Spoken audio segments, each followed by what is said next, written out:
Welcome to Lynn Cullen Live. Talk radio without the static. Email your questions and comments to lynncullenshow@gmail.com. And now your host, Lynn Cullen. Yep, here I am.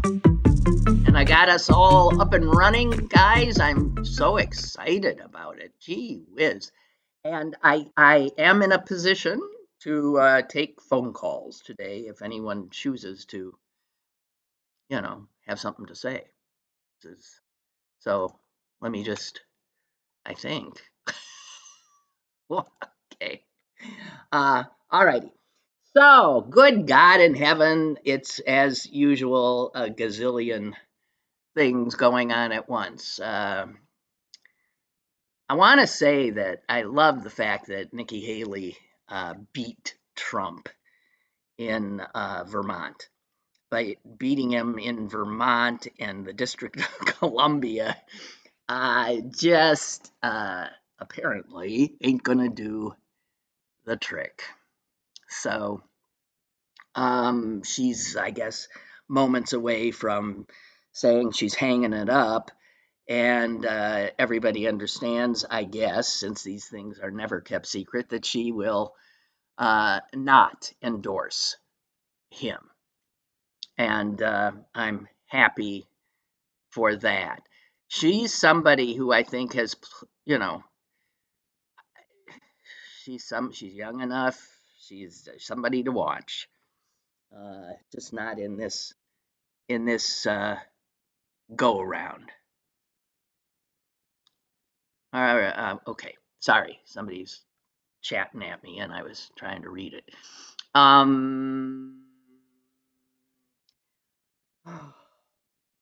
By the way, Haley taking Vermont. I can't remember what it was I read, but I think I was reading something written by a black man who was suggesting that it might have been Charles Blow, I'm not sure, but was suggesting that if blacks in this country wanted more political sway, they should go south because they're already in the South in such numbers that to go back to the South, this sort of reverse migration, can result, you can turn the electoral tide in a district, obviously, by population infusion, right? And that the way to have power is not to be spread out so you're always a minority everywhere. Doesn't mean you have to take an entire state, but if there's enough of you, it's one of the reasons that you see, Georgia and some of these southern states, because there has been this influx. But the thing about Vermont, which was so fascinating, is to buttress his case, he said in the 60s, with all the hippies and flower children, not quite feeling comfortable anywhere and wanting to create their own space, he said that a whole bunch of hippies willfully, I mean, it was somewhat of an organized effort or got around even without the internet at the time. We're heading to Vermont. It's a beautiful state, lots of open, wonderful air, and we're going to be able to live there comfortably. And he says that, in fact, enough of them did move to Vermont that over the next generation created a true political shift. Think of Vermont. Isn't that Bernie Sanders? Think of Vermont. And then, here you go, Vermont, it's an outlier. And it's an outlier because, he says, of this infusion of, at the time, young lefty types, but also types who wanted to sort of live and be left alone. So that fits into a culture that can fit into a lot of cultures. Seems like we all, at some point, right and left, sort of do want to be left alone. So I found that interesting. And when I saw that Haley had actually won Vermont, I thought, must be the descendants of those old hippies from the 60s. And there's then that staying power. A few other little takeaways from all the doings yesterday at the polls. Hey, by the way, Allegheny County is putting out somewhat of a distress call, like so many counties in this country since the Trumpians came to the nation. There are not enough poll workers. People are saying it ain't worth it. I don't need this aggravation. It's now, in some instances, taking your life in your hands. That's not the case here. Allegheny County is looking for folks who want to be at the polls in a official capacity. You get paid, not a ton. I think it's like $150 for the day or something, which is nothing to sneeze at. I think there's obviously some training, and I believe you get paid for the training as well. So head over to the county website if you find yourself in any way intrigued or interested by that. All right, sticking with stuff of that had to do with the election. I'm sorry, these pauses are not my senior moments. Not all of them. They are often me like trying to remember now, how do I get to that thing where I'm seeing if anybody's calling without knocking myself off the show. So there's just there's 4 different things, there's a lot of moving parts here that, used to be overseen by Kevin. And now here I sit and I still have to be thinking.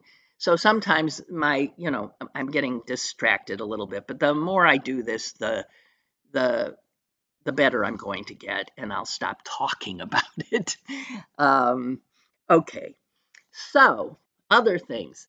Kristen Sinema, Senator from the state of Arizona, has announced, thank God, she's flouncing off the stage. God knows what she'll be up to next, but yeah, good riddance to that one. We'll see what comes in her place. We're either going to get a really good currently member of the House, I think his name is Gallegos, or we're going to get, God help us, Kari Lake, who is the one who lost the race for Arizona governor, but has steadfastly refused to accept it, making her, a little Trump in training. Also, California, replacing Dianne Feinstein will be either Adam Schiff, who we've come to know mostly because of his leading the first impeachment effort, and then, of course, of his serving on the January 6th committee. And he will be facing Schiff-Garvey, who's never, as far as I know, run for a political office, but who was a damn good professional baseball player. Schiff, this is what I'm not thrilled by. I mean, he was running in the Democratic primary against Katie Porter and others, but Porter had the best shot at potentially coming in second. And the way it works in California is you could have, in the end, two Democrats. I mean, it could be that Republicans would have a choice in November of two Democrats, Schiff and Porter. Schiff didn't want it. She would be a much more formidable candidate and opponent. And so he underwrote a lot of ads that elevated Garvey because he wanted Garvey to outpoll her so he could win against Garvey in a general election in California. This is the reason politics can be so off-putting. Steve Garvey, I have to tell you, I have I ever told this anecdote? I'm sure I have. There's very little anecdotes in my life that I haven't, in the course of all my blathering, not shared. But Steve Garvey is somebody I spent some time with in California, and it would have been in the 80s, probably early to mid 80s.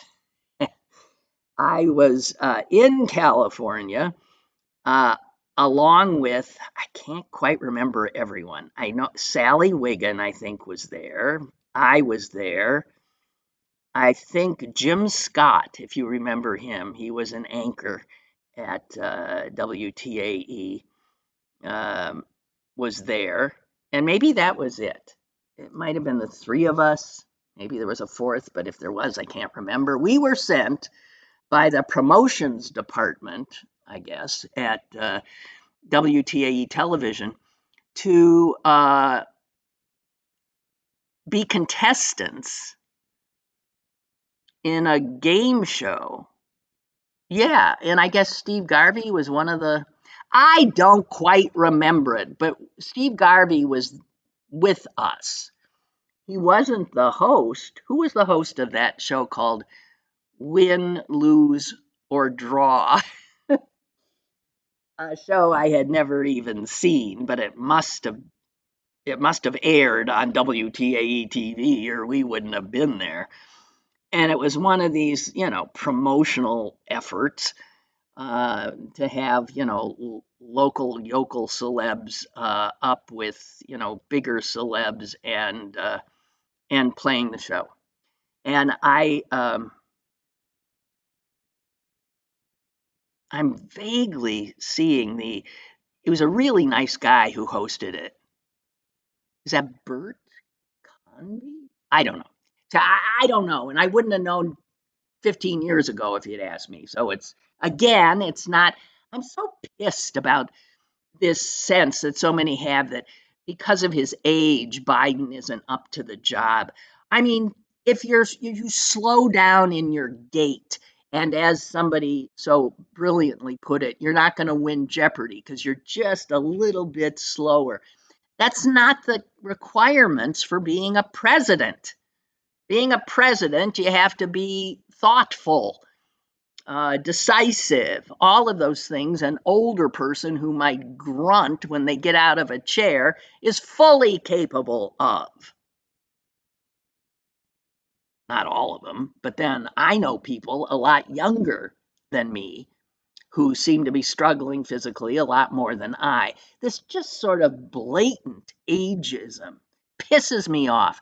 I do understand that we have too many old people in positions of authority in this country politically, and they need to move out. They do. But this is not the time. It ain't going to happen this time. So, anyway, win, lose, or draw. I was pathetic. I can't draw to save my soul. And it was just a truly, this is why I can't remember much about it. I didn't have much fun. But Steve Garvey was, I guess, on our team, and he was a nice, good-looking fellow. Is my memory. Um,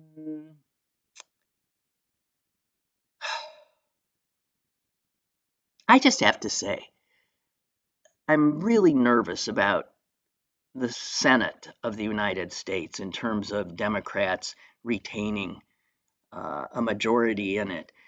Um, I'm really nervous, and I think again that we need to really be very, very mindful that Casey is not a shoe-in here. Sherrod Brown next door is not a shoe-in. God knows Tester is not a shoe-in. We don't know. It's up for grabs in Arizona.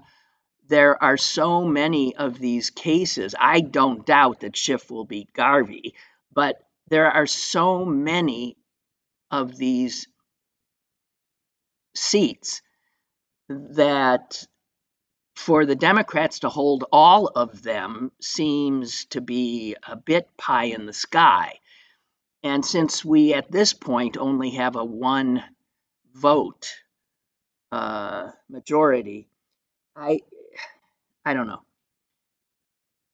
I think the odds of us keeping the Senate are not great unless there's just this massive Democratic turnout. And that is where our hope lies in both the presidential race and all of these other lower ticket races. But I wanted to point out that one of the senators in that Democratic majority is might have a cell next to Donald Trump at some point. This Robert Menendez of New Jersey is a crook, and he is. I mean, he's been indicted again. He and his lovely wife indicted again. He's got so many indictments going now that it's hard to keep track of them. And I really, you wonder why somebody in a position like that. I never, I'll, to my dying day, will never comprehend why people who already have so much want more so much that they will break the law to get it. It's just mind blowing to me. But he was indicted yesterday again on a dozen new charges. And this has to do with his taking bribes, allegedly. But bribes from Egypt, the government of Egypt, and also from Qatar. And so he's charged with some biggies: conspiracy, obstruction of justice, acting as a foreign agent, bribery, extortion, wire fraud. My God, you can't even, it's Trumpian in its scope, and he's one of ours. Disgusting.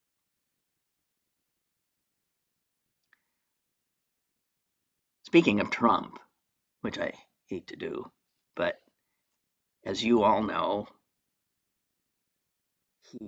that awful person, lives inside our heads, night and day, sleeping and awake. That awful, awful person. I saw something he said on Fox News, I think yesterday, and it was such if you could condense down the one aspect of him, which is he cannot tell the truth. He seems to be absolutely incapable of telling the truth.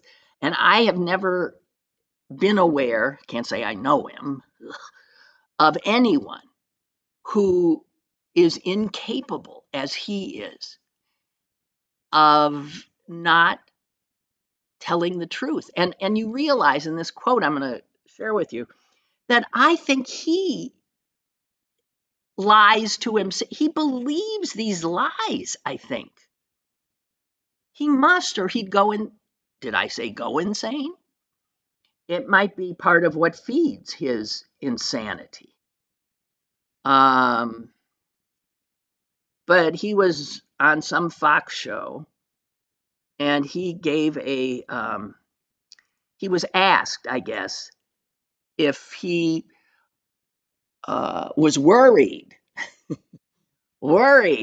since he has to come up, I guess, by Friday with a bunch of money for E. Jean Carroll, like 80 plus million bucks.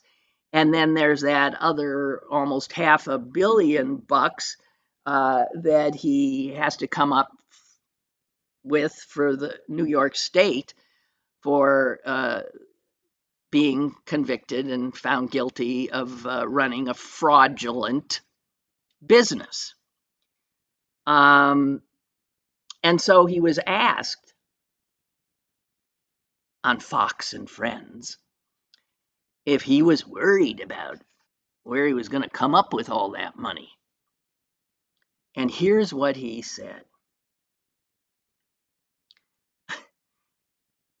I have a lot of money. I can do what I want to do.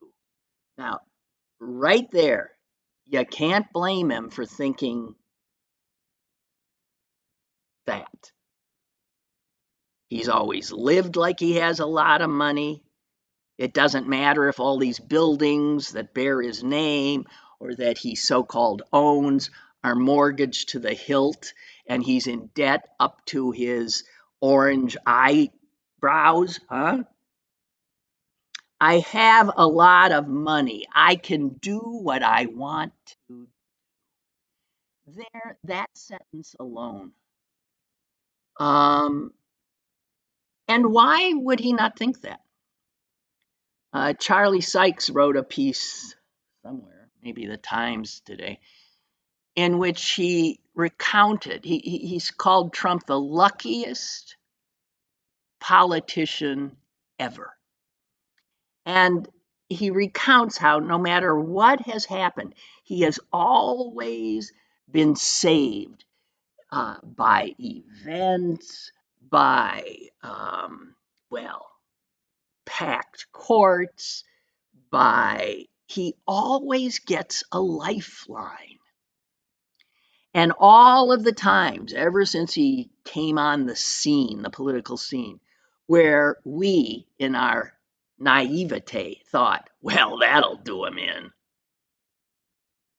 Like the Access Hollywood tape. Well, that'll do him in. No, never. If there's ever been a Teflon president, this guy has been. And the fact that his delay tactics are seemingly working, the fact that he, despite being indicted all of these times, convicted in a few instances already, and yet owning the Republican Party,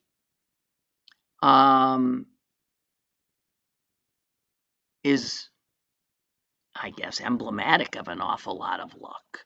And why he might feel, since he's never suffered really consequences, I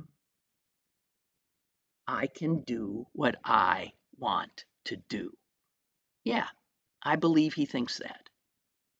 And then he went on, I don't worry about anything. That's got to be a lie. I don't worry about the money. Oh, yeah. And then he repeats it. I don't worry about money. And the repetition is almost like clearly trying to tell himself that he's not worried when you know. My God, you know. He's more frightened than he's ever been in his life. Boy.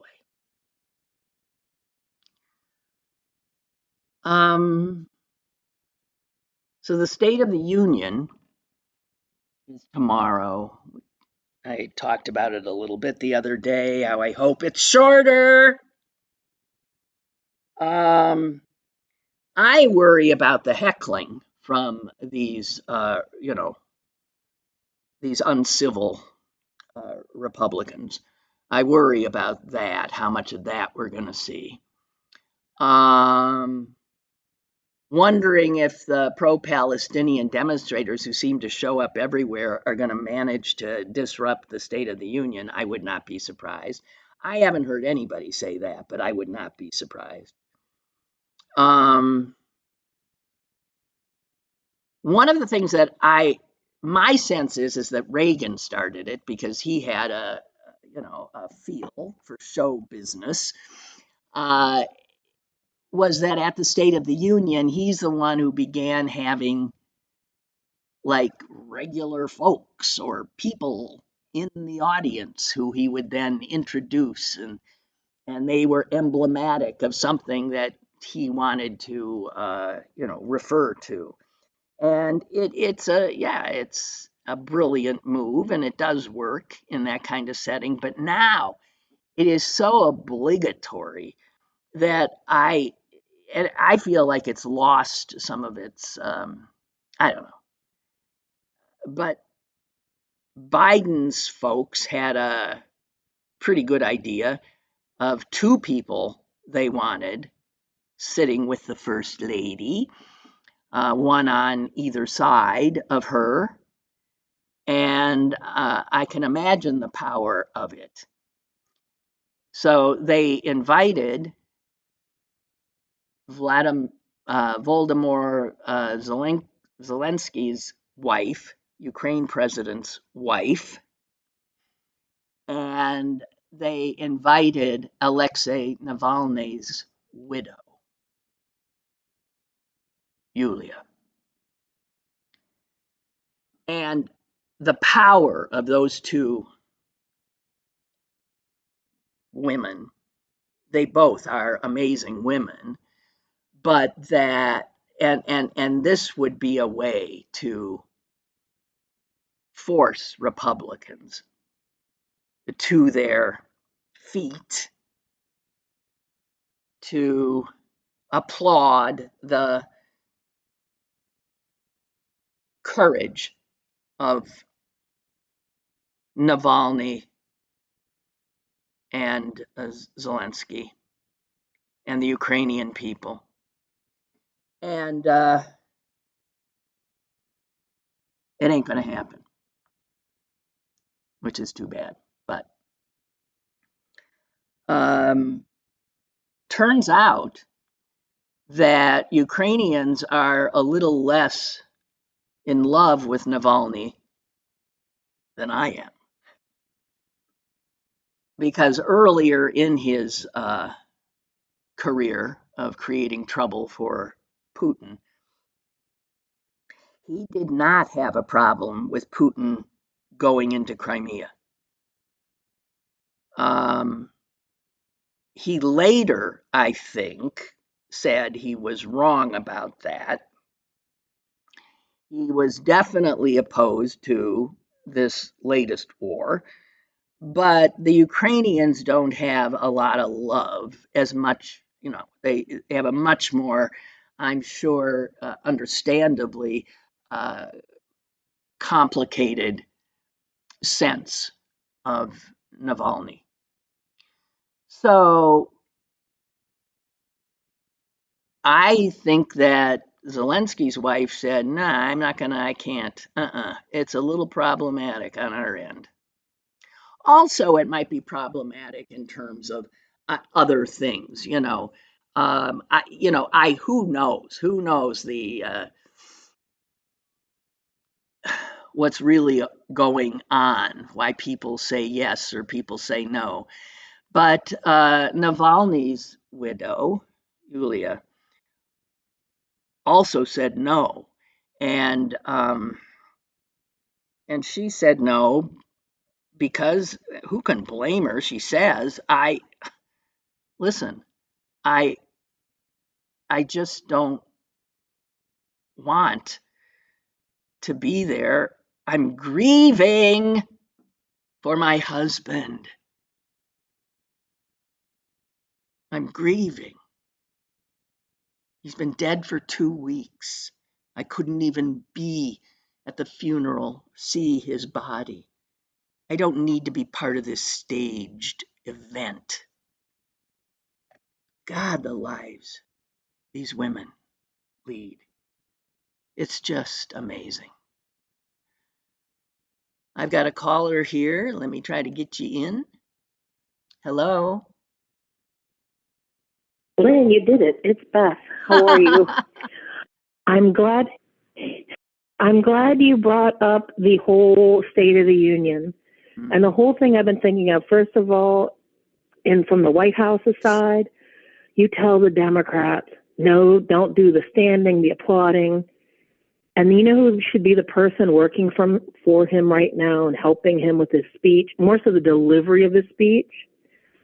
It'd be Senator Warnock. If there's anyone who could do mastery at speaking captivating, it's a African American preacher, and he was one of the best. Well, but you know, Biden's got his speechwriters, and they probably got this baby sewed up already.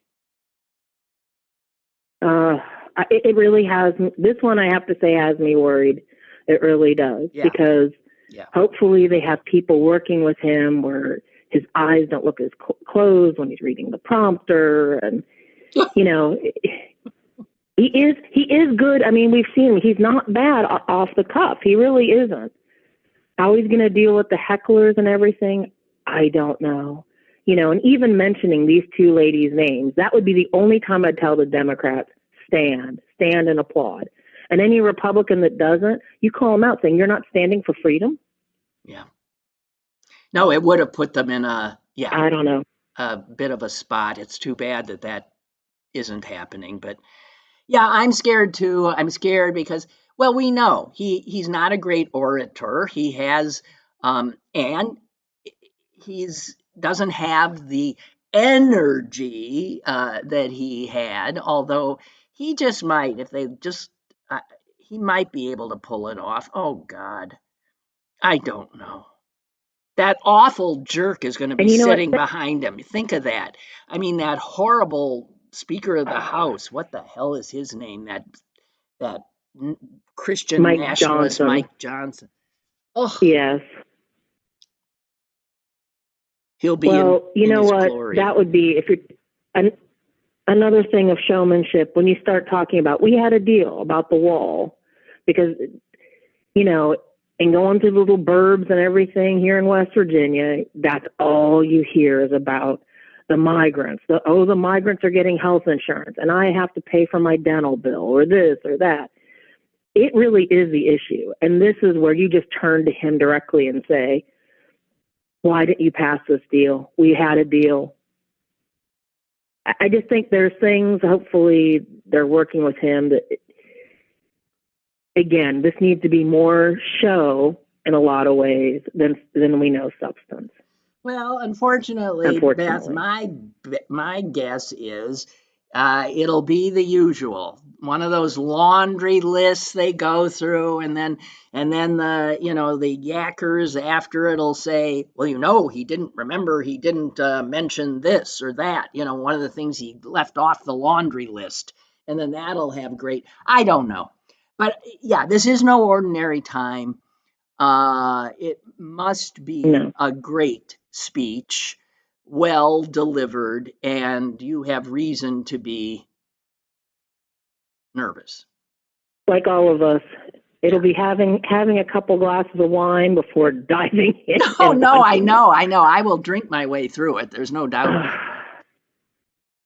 But Also, the other thing, it's funny how with what you brought up about Trump with the fines and everything. It's like, yeah, I'm rich. I'm just waiting for the Saudis or Russians to funnel the money to me. Yeah. To get that bond paid, or Deutsche Bank, pick one.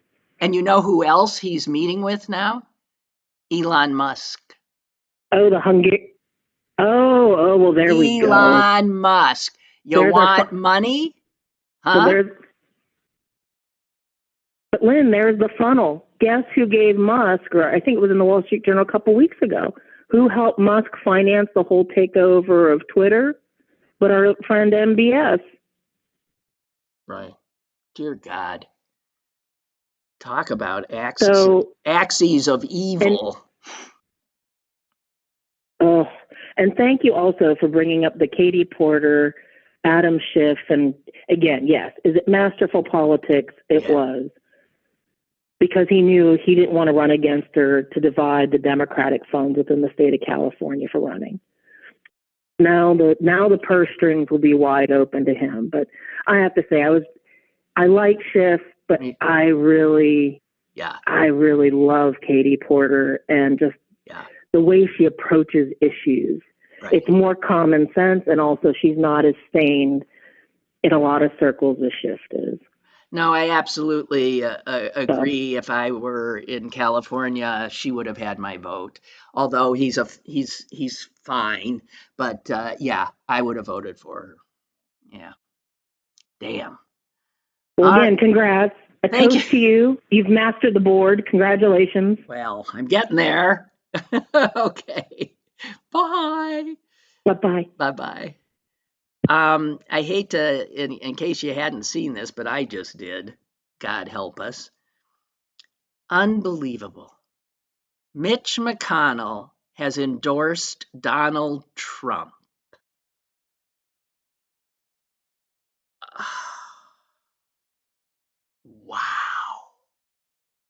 Wow. The banality here is mind-blowing. I want to go back to who murdered his sister-in-law now. I do. I really didn't think McConnell was going to bother doing that. He's already given up what he wanted, which is to, be the majority leader in the Trumpian Senate. So why would he even bother? And here McConnell said, "It is abundantly clear that former President Trump has earned the requisite support of Republican voters to be our nominee. He will have my support. During his presidency, we worked together to accomplish great things for the American people, like packing the goddamn Supreme Court and the federal judiciary, which could well mean that Donald Trump will be the next president."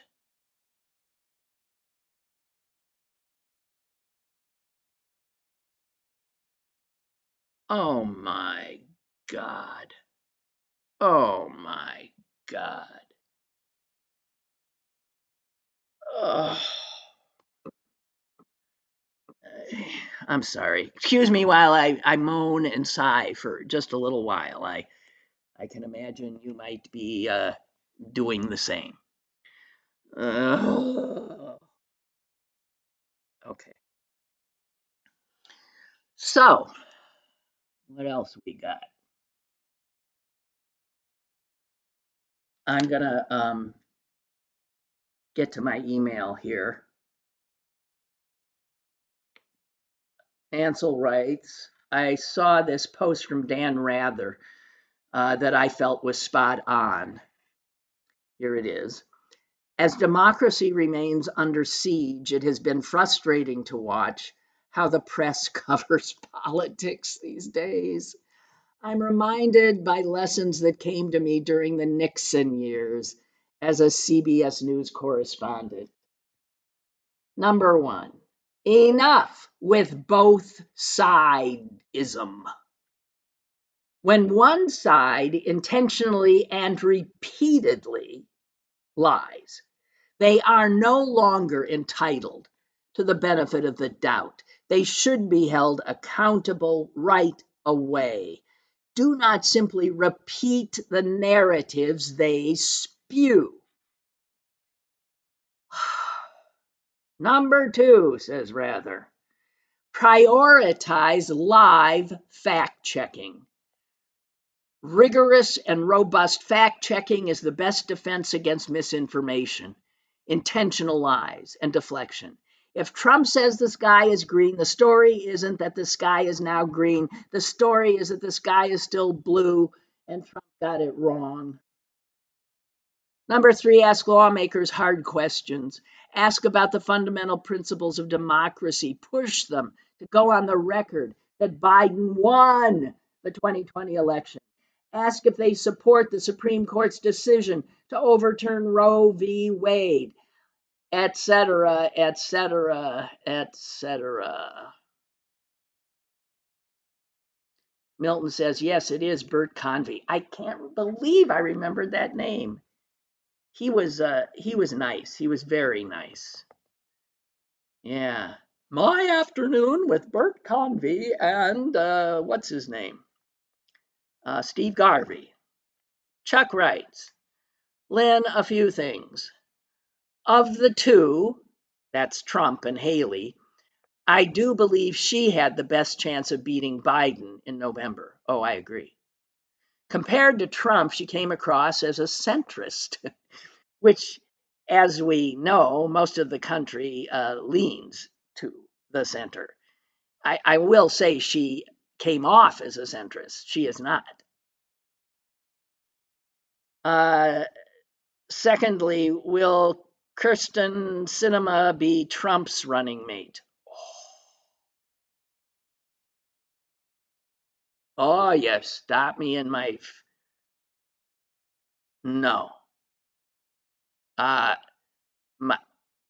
Listen, I wouldn't put it past her. What I was more worried about is her being the candidate for like one of those third parties for like that no labels, bunch of, they don't like Trump, but they sure as hell don't like the Democrats. Yeah. Well, we'll see what her next act is. She likes attention, God knows. She might be just a little too out there, even with the way she dresses and all that kind of stuff for Trump's people. Although he could run with Cruella de Vil and it doesn't matter. And Chuck also writes, it was reported this morning that ratings for cable news is down by as much as 50% because the race results are already known. My prediction, cable news will work to fix this by covering Trump more than they ever have. And by doing so, will put him back in the Oval Office. Well, Chuck, it's hard to argue with your prediction there. It's hard to argue. Dear God.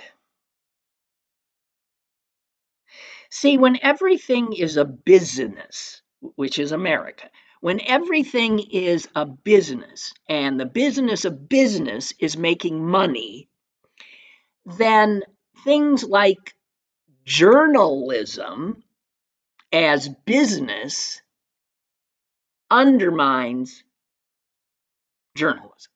We've seen that. Journalism has turned into entertainment because it needs to make money.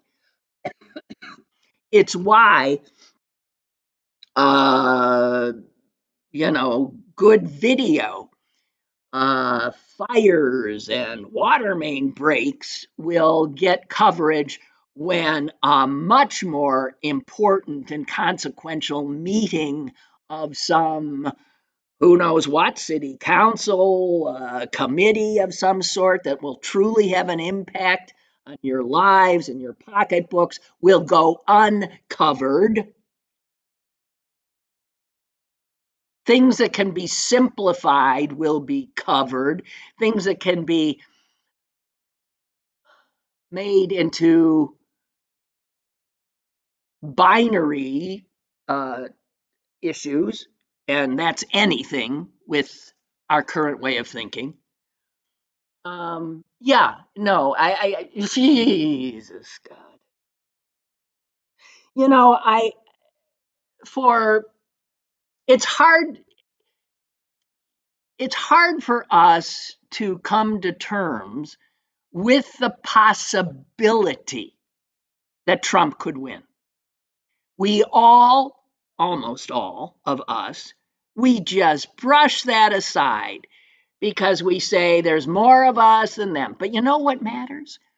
Where we are located. It's what I was talking about before with Vermont and people living in certain places. We talked about it somewhat yesterday, how someone living, a Democrat living in a red place, their vote is the way we do with the electoral system, the electoral college. It's not one person, one vote. It's not whoever wins the most votes who wins. In that regard, this is not a true democracy. And as I said yesterday, this has benefited the Republicans. To imagine that he cannot win is, I think, dangerous. To make that assumption.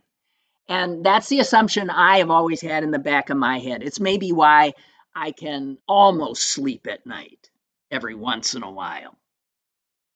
Because to imagine him becoming president again is so,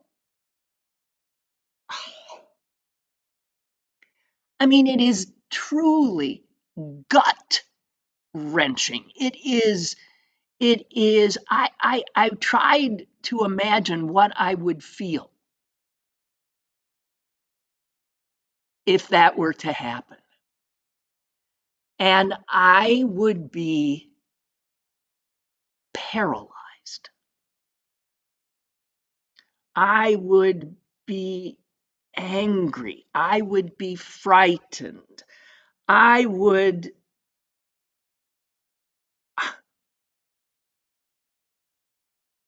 not know what to do.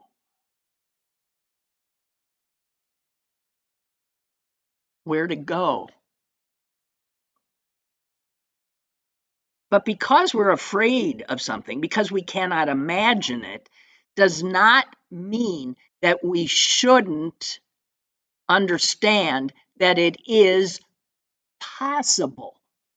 One of these two guys is going to be the president.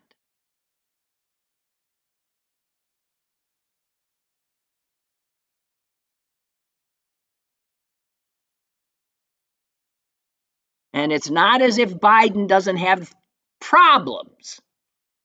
Never mind that he is competent as president. Never mind that he has done more in his 3 years as president than many have done in 8 years. How the hell he's managed to pull off some of the things he's done in terms of legislation is beyond me. He has infused our economy. I don't want to start, because the fact that so many Americans don't have a clue is because we have a media now, a business. It's all business.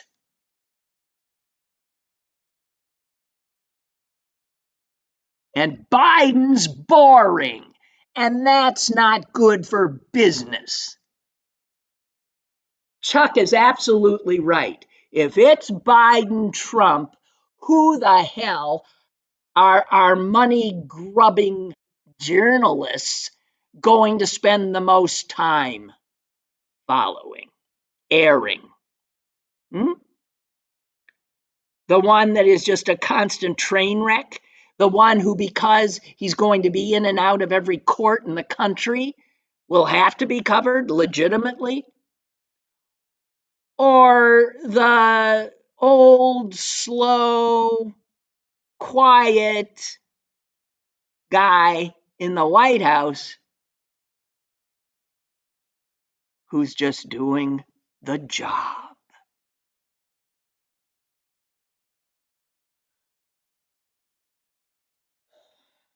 When you live in an economy, when you live in a culture where everything is about money and getting it, and is also about entertainment, that being one of the biggest businesses, then competency, unless it's somehow flamboyant, is not going to necessarily win. No. Oh, God. Okay, I've depressed myself. I've depressed myself. A story. It was unbelievable that I saw. Wait a minute. It's here somewhere. Excuse me while I get a friend of mine came over yesterday and said, I'm canceling my New York Times. I can't take it anymore. And what she was referring to, it was much of what we're now referring to. Excuse me while I look. This is that story. Have you heard it? About the Iditarod? Who knew? I mean, excuse me for all the who knew the Iditarod was even on? It's not something I normally follow. The sled race that goes from whatever, Anchorage to Nome or Nome to Anchorage or whatever the hell. It's grueling, it's horrible. A lot of those dogs die during it. It's rough.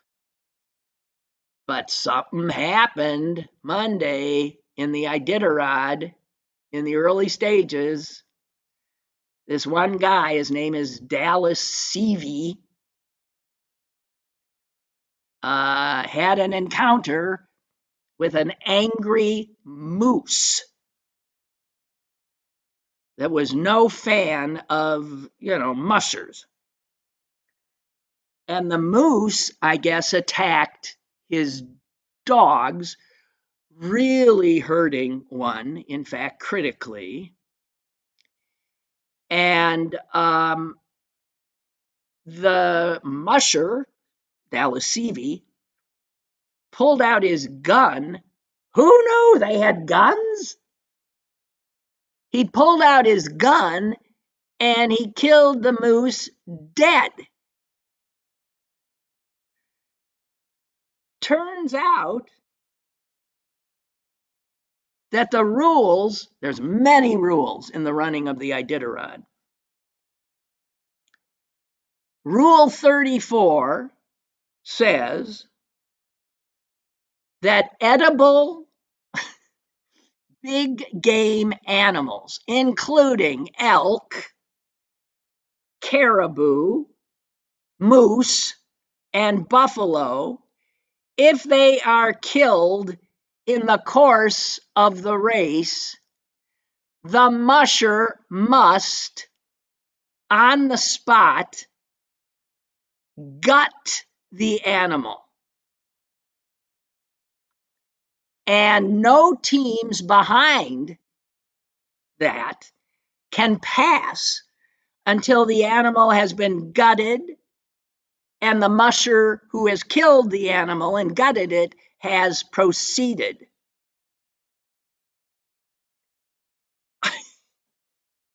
So the guy said, I gutted it. So he shoots it. His dog, one of his dogs is really injured, and he has to stop and gut a moose. Them are big. And then he said, I did it the best I could, but it was ugly. He was leading the race at the time, and if the rule is no one could go beyond him, then he was still leading after he gutted the moose, right? And as soon as he got to the next whatever checkpoint after gutting the moose, his dog was airlifted to a veterinarian and is in critical condition or dead by now. I don't know. And it turns out that, so if an edible game animal is killed in the course of the Iditarod by a musher, who knew, it must be gutted, and then the meat is distributed, which I have to say is admirable. So somebody or some things are going to be eating that poor moose who happened upon the musher. The race marshal said, "We are continuing to gather information about the moose killing. We are making sure that every attempt is made to utilize and salvage the moose meat."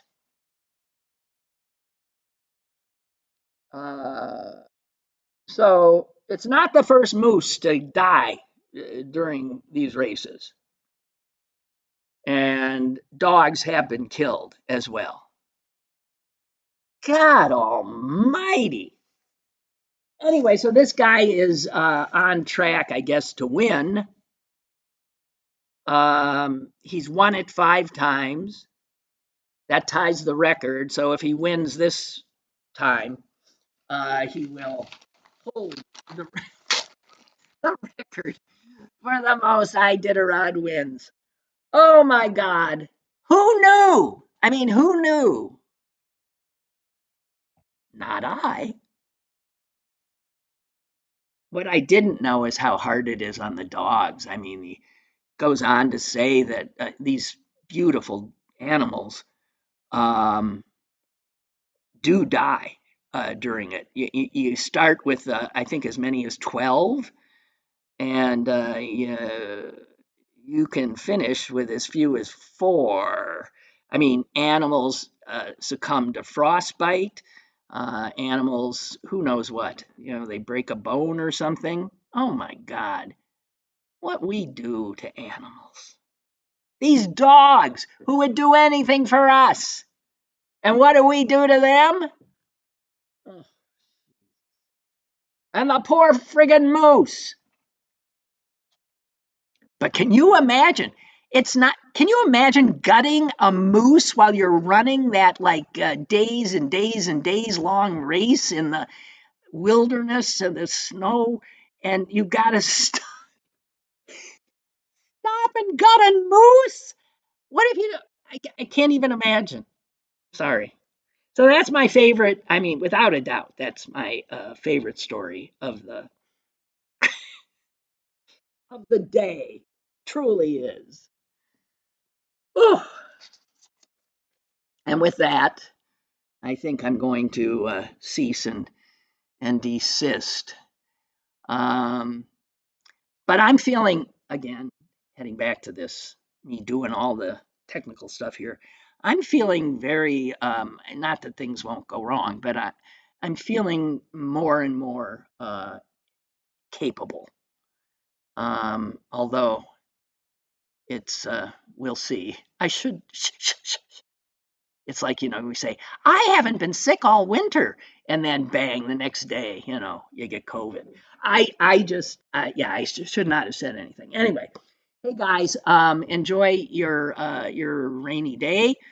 And I'll be back tomorrow, and we'll do this again.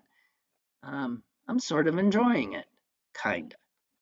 Anyway, toodle-oo.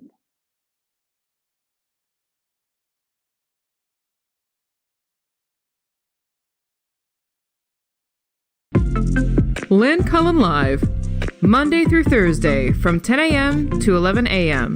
and archived at pghcitypaper.com. The opinions expressed on Lynn Cullen Live are those of the host and do not necessarily reflect the viewpoints of Pittsburgh City Paper or its advertisers.